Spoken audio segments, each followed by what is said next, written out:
Welcome to the Eric Erickson Show podcast, Hour 2. Hello, America. Welcome. It's Eric Erickson here. The phone number, if you want to be on the program, 877-973-7425. Glad to have you with me. I really do appreciate you being with me. And it is an open line today. We will take your phone calls, 877-973-7425. Before I get back to your phone calls, though, and be patient with me on the phone. I do promise taking phone calls, enjoying the calls, but I gotta talk about something. I mentioned this in the last hour a little bit. There are a lot of people on the right who are looking at what's happening with the cultural pushback against, for example, Target and Bud Light and now North Face and others, and they are saying, well, this is MAGA. This is Donald Trump's forces, or this is the conservative movement. This is not MAGA. This is America. And I don't think a political movement on the right should take credit for what is clearly more organic and less organized than people would have you believe. Certainly, the cultural conversations are dominated on the right. They're dominated among conservatives, conservative groups, online and off. But there's something bigger going on here. And when you make it about whether it's MAGA or conservatives or the Christian right, you're misconstruing what is going on. Because there actually is data. There have been some in-depth data on this that shows why this sort of cultural backlash is more likely to hurt a Bud Light, less likely to hurt a Target, very less likely to hurt a North Face. North Face is running ads or rolling out ads for Pride Month, encouraging kids to come out. And Target, of course, had the items designed by the Satan worshiper for Pride Month and the big Pride displays. Bud Light, of course, with Dylan Mulvaney.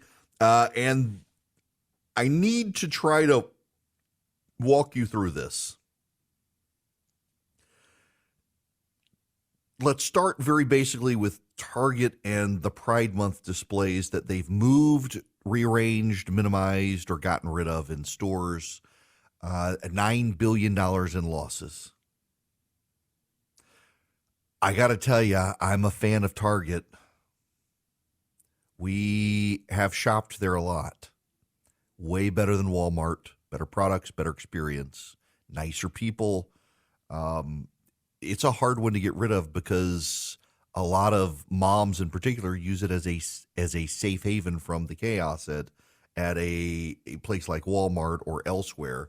I myself prefer to shop online because there's this thing when you go to a Walmart or you go to a Target or, you go to any big box store, there's this thing called a human. I try to avoid them. I like the online stuff. The package shows up at my door from little elves or gnomes. The box is just there. I never have to encounter a human being. I like online shopping, but I get it. The Bud Light one is very noticeable as well because it is still seeing sales declines. The shift from Bud Light is different from the shift in Target in that there really isn't a comparable store to shop at like Target. Walmart is not really comparable. You can tell yourself it is, but it's not. But with Bud Light, the danger with Bud Light is once you leave Bud Light and you try a different light beer, all of the other light beers out there are better. Bud Light is like the worst of the light beers, in my mind at least. Your mileage may vary, but I would vastly prefer a Coors Light or a Miller Lite, both of which I've got in my fridge, as opposed to a Bud Light, which I've never found drinkable. And you go on from that. Plus, there are so many craft beers and small beer brewers out there now with so much out there that you can find a better option. North Face is more particular. You wear you have Han Solo season where you put on your North Face vest. your black North Face vest and you zip it up, your Patagonia or your North Face. That company is more selective in who buys it. Its clientele tends to be even more liberal. So it probably won't face the backlash that others will face. But what's happening across all of these things is actually a backlash of people. Even Disney is starting to feel the effects of it. A lot of people scoffing, thinking Disney got the better of Ron DeSantis. It's not actually true. When you look at the data, Disney's stock price has gone down ever since. It's going through massive layoffs. It's having to cut back. Even the cutbacks in Florida were cutbacks logically stemming from the financial picture and not from Ron DeSantis, despite how they spun it. But the DeSantis pollster decided to poll the early states on Disney, the popularity of Disney with Republicans. Only 15% of Iowa Republicans had a favorable impression of Disney, compared to 59% who had an unfavorable view, giving the company a net negative rating of 44%. It's negative 35% in New Hampshire, negative 20%, 26% in South Carolina, negative 45% in Nevada. And that's not just early Republicans. Republicans across the board, and an increasing number of independents, are tired of the Disney indoctrination of kids. It's very in your face on the Disney Channel and has been for years. My kids are the ones who decided they didn't want to watch the Disney Channel anymore. My daughter, when she was 8 years old, decided that Disney was making boys act like girls, and she didn't like it. When she was 8, no indoctrination from me. We weren't talking about these issues in our house, particularly not that many years ago, almost a decade ago. And yet she picked up on it on her own as a less than 10-year-old and didn't want her little brother at the time watching Disney because of it. And it's gotten worse since then. But there's something else you have to understand. Andrew Sullivan last week. Andrew Sullivan is a gay writer. He's often called a conservative gay writer. I guess you could say has conservative sensibilities. He was for Barack Obama. He is an openly gay man. And he had this piece last week, The Queers versus the Homosexuals. And essentially, he's talking about how there is this cultural shift. And it's something that must be accounted for. Let me just read you the beginning real quick. Do you remember the homosexual? This is Andrew Sullivan. It's been a while, hasn't it? He was, for a period, a key figure in the conversation about gay rights. He was Will in Will and Grace, Keith in 6 Feet Under, Cam in Modern Family, a normie enough dude randomly distributed across the human population and country. Once invisible and closeted, the AIDS epidemic exposed him without mercy in every state.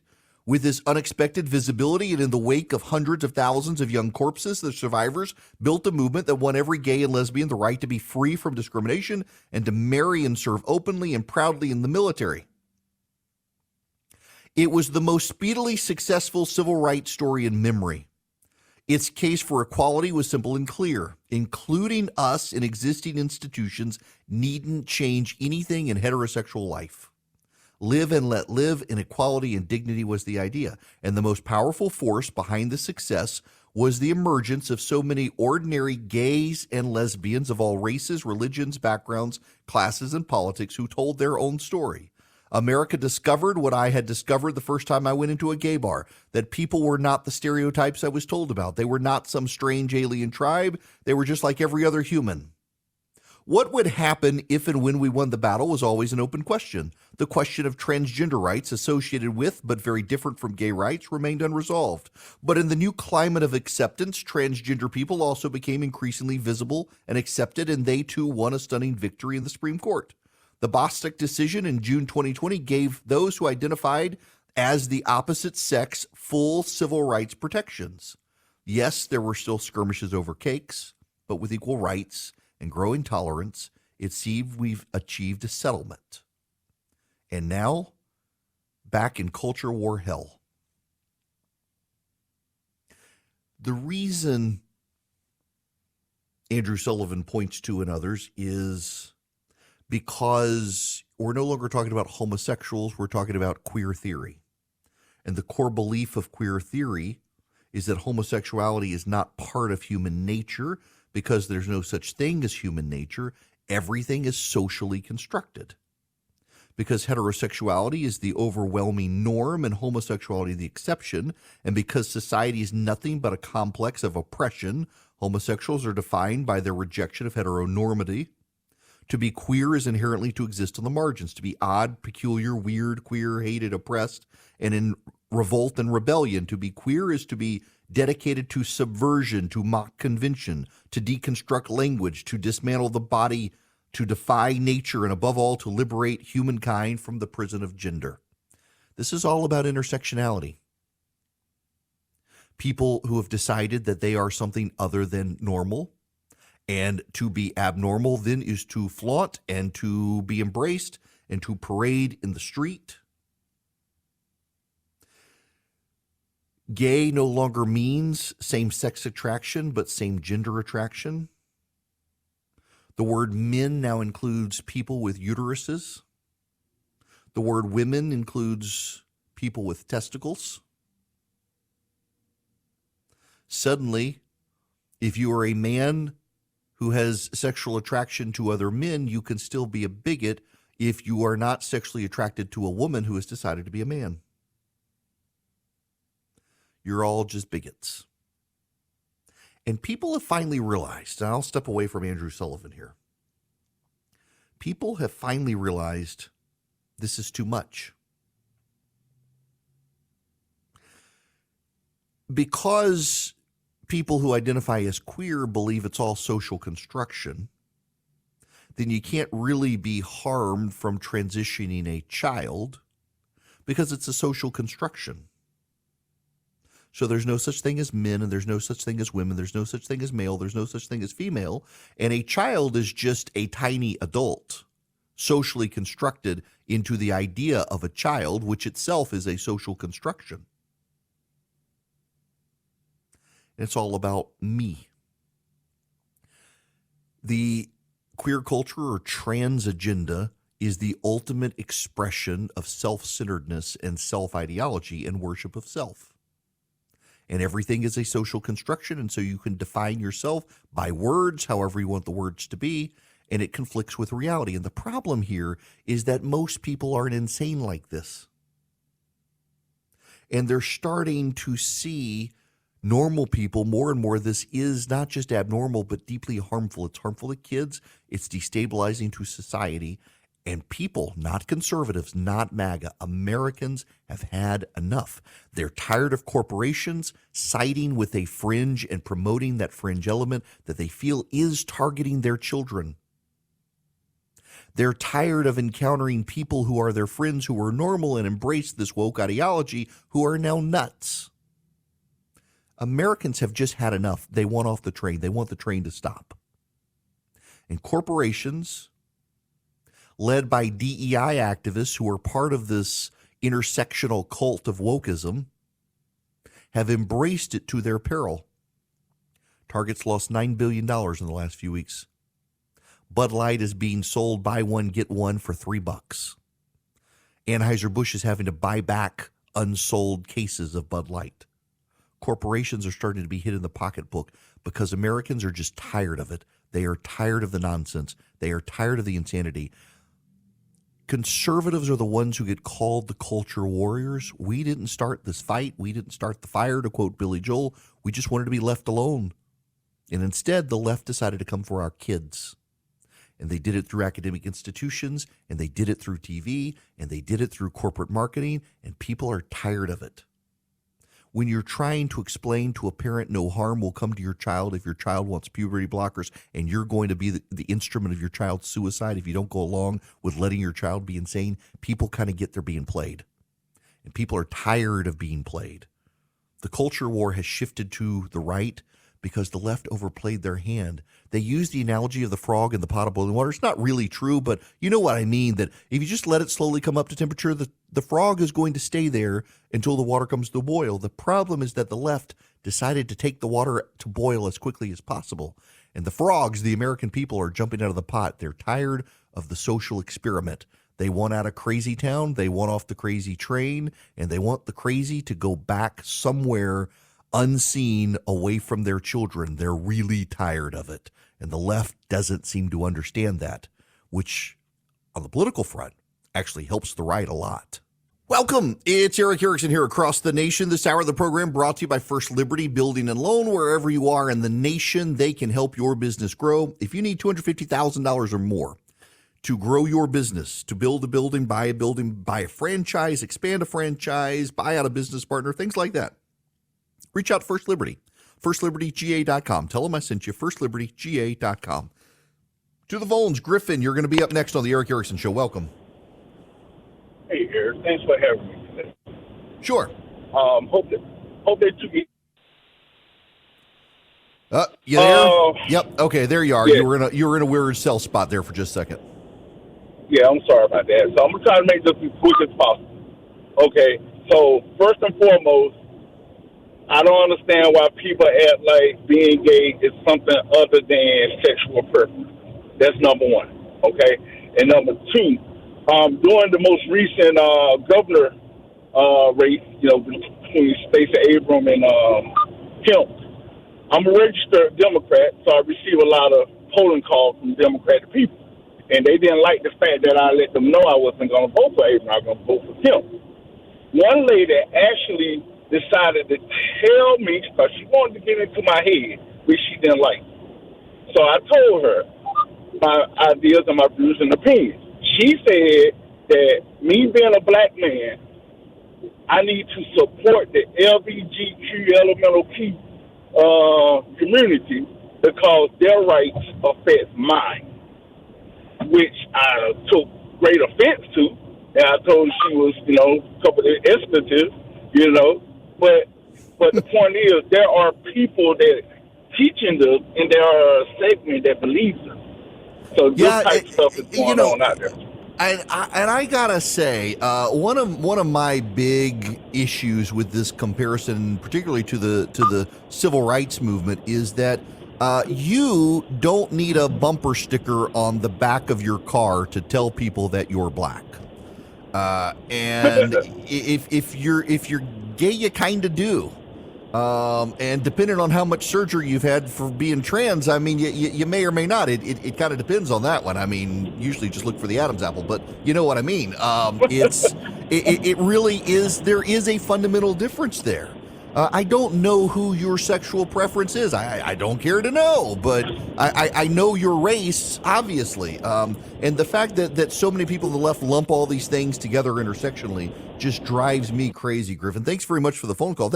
Y'all, it really is this idea of intersectionality, that there's if you are male, white, Christian, heterosexual, without disability, you're the dominant person. And if you're all those, not those things, you're the person with the greatest moral authority. And we weave and mix and match based on characteristics. That doesn't end well for any of us, because it forces us to judge each other by the color of our skin and by our sex. And that's bad. Hi there, it is Eric Erickson. The phone number is 877-973-7425. If you want to be on the program, I, my friends, am enjoying talking with you today. It's been a while since we've had a lot of callers talking about a variety of subjects, and since I'm going to be gone for a little bit, I might as well talk to you today. 877-973-7425. I do have to play for you, though, some audio from my buddy Chip Roy. And I want to play you this. This is Chip Roy, friend of mine, friend of the show, longtime family friend, talking about Alexandria Ocasio-Cortez, who claims Americans want a weaponized government. When was the last time anyone has heard or seen that? I'll say it. I'll say it right here. I don't want the government doing most of the things that the government is doing to interfere with the ability of the American people to carry out their lives. Federal, state, and local. When was the last time you had a bureaucrat show up and you said, "Oh joy, thank you. I'm really glad there's a bureaucrat here"? When was the last time you were thankful for $32 trillion in debt, $100,000 almost for every man, woman, and child in America? Anybody thankful for $32 trillion in debt? Anybody? Anybody thankful for a border that's wide open being exploited by cartels while fentanyl comes in and kills our children? Everybody thankful for that Department of Homeland Security that doesn't actually secure the homeland? Yeah. Chip, little bit enraged by AOC saying weaponized government, that's what people want. One of the things I find, and this is, I'm just going off the whole beaten path today, might as well, Republicans, Democrats, conservatives, progressives, one thing I think so often when they get power, they forget is that they're not going to keep power in this country. We do more and more live in a post-constitutional order. We live in an era where people just want power for the sake of power, and they want to punish their enemies and reward their friends once they have power. The Democrats want it. The Republicans want it. Heck, so many people who like Trump because he fights. Who does he fight? The people they don't like. And the other side hates Trump because he fights them, and they love the people who fight back. They love Alvin Bragg on the left. He's an idiot, but they love him because he got the first indictment of Trump. They would carve his face on Mount Rushmore if they could just for that, even though he's an idiot who's going to lose. Both sides define themselves by that. And the problem is there's no such thing as political permanence in America. It's why you have some people on the outer fringes of the left and right who are starting to say, we should have a dictator. Our side should be the authoritarian. We should have someone who doesn't give up power. The left is convinced that's what Trump wants to do if he gets reelected again, that he'll end the Constitution. I think they're nuts, but they're hysterical about it. People on the right are convinced that the left wants to do that as well. And I actually, when you look at how the left is behaving these days and how the media is behaving, the left is completely oblivious, I think, to members of their own who would establish some sort of left-wing dictatorship in this country. I mean, the Supreme Court yesterday had a unanimous opinion against the EPA, and you would think that it was just 5 conservative justices who did it, and we must tear down the court and kill the justices for doing it. The left is in full meltdown over it. It was a unanimous opinion, including with the Obama and Biden appointees agreeing. But it's not going to happen, at least for a while. Maybe the country comes to an end. If it does, we do it to ourselves. The problem is that both sides create precedents the other side uses. Barack Obama largely governed through executive order, and when Donald Trump became president, he got rid of Obama's executive orders and put in his own. The Democrats have now used reconciliation to pass their environmentalist agenda. You just watched. The Republicans are going to do the same. And here's the dirty little secret for the Democrats who used reconciliation for their Green New Deal. You get more money to the federal government from oil and gas revenue without subsidizing solar panels and wind. So guess what? It's easier to pass through reconciliation. Because it's easier to pass through reconciliation, you can be sure Republicans will do their anti-Green New Deal with reconciliation thanks to the precedent set by the Democrats. Precedents matter. You want a weaponized federal government, Alexandria Ocasio-Cortez? Wait until Donald Trump or Ron DeSantis or any of the other Republicans become president, and you will rue the day. You got to be careful writing the precedents that other people set later. You got to do that. You got to think strategically. And nobody wants to do that. They just want to reward their friends and hurt their enemies, and there will be hell to pay because of it. Now, to the phones, I'm going to go to Mark. You're up first. Mark, it looks like we're having the apostles today. We've had a Mark, we've had a Luke, we've had a John. Welcome to the show. Thank you. I just love the show. Just my question to you, Eric, is do you think the federal government is trying to force us to eventually be a cashless society? No, I think it's corporate America is. I genuinely, I don't think the government cares because if you get rid of cash, you wipe out a lot of federal employees who are there to print the money. And so that would be bad for the federal government and bad for the federal government unions. But for corporations who are captured by the left, it's a great big deal because it saves them a ton of time on cash registers and on employees and having to deal with banks and money. I think it's actually corporations are pushing the feds to go cashless. I do think that there are nerds inside the federal government who are enamored with this digital currency idea, which I don't think they can get enough Democrats, let alone Republicans, to go along with it. But this is a corporatist issue, Mark, more than it is, I think, a federal government issue. Just think of the jobs law. Hey, I don't know. Have you ever taken a tour of the Bureau of Engraving and Printing in D.C.? No, I have not.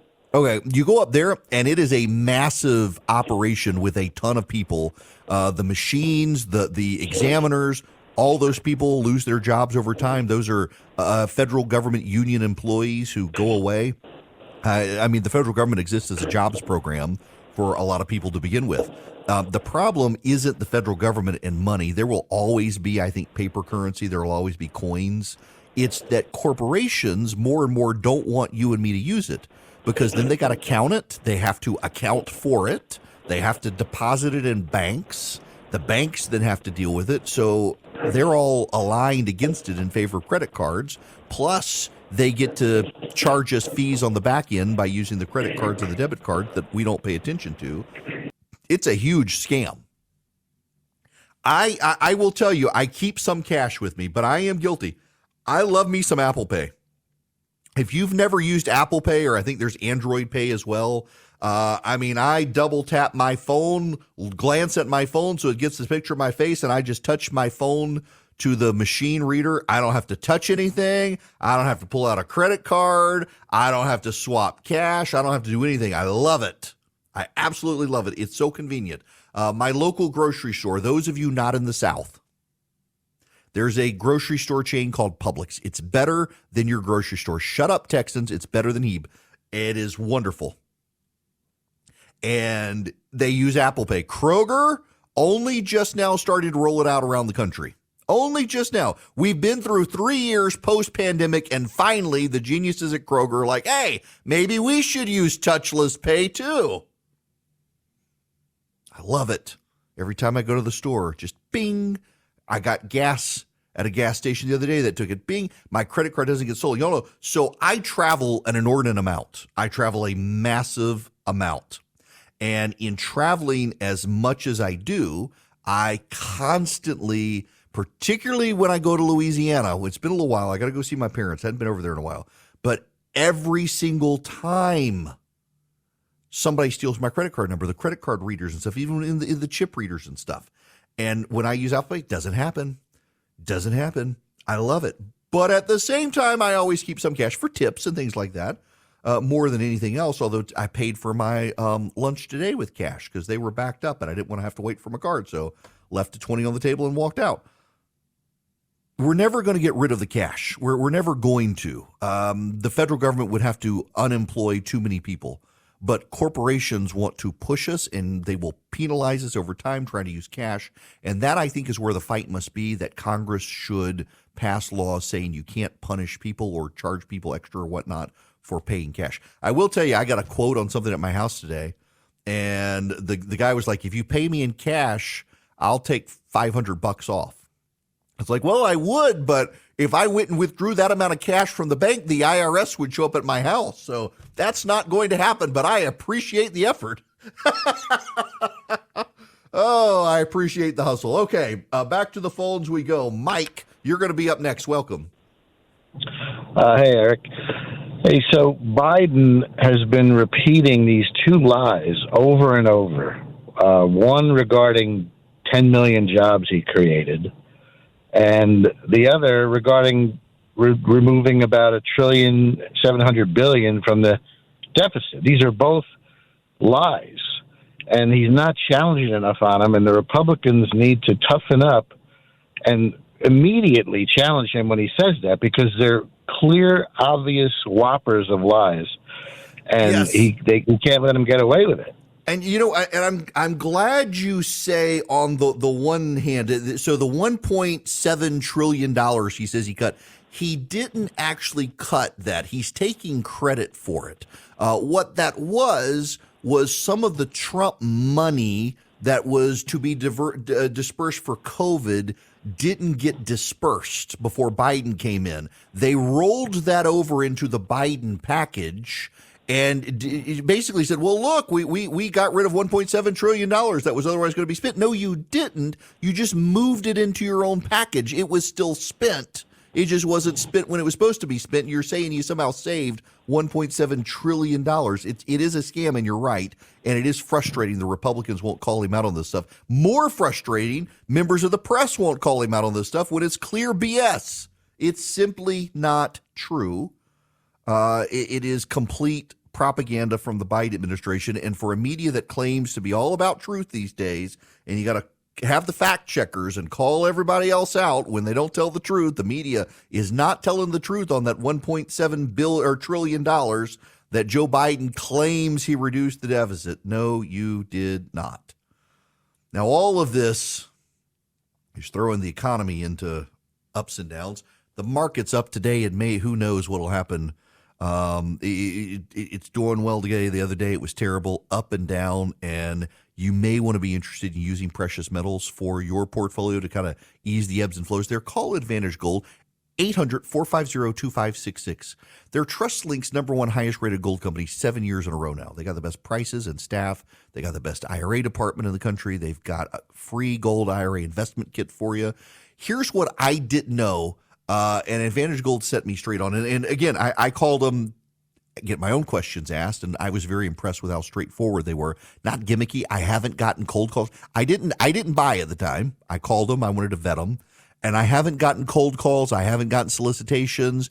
I mean, but they played it straight, and you can get your gold and silver from at a great price. Here's what I like. They explained it very easy, that there are IRS rules about using precious metals in your portfolio. And if you don't comply with the rules, that the metals don't count in your portfolio. And I didn't realize that. They explained it very well. They're very educational.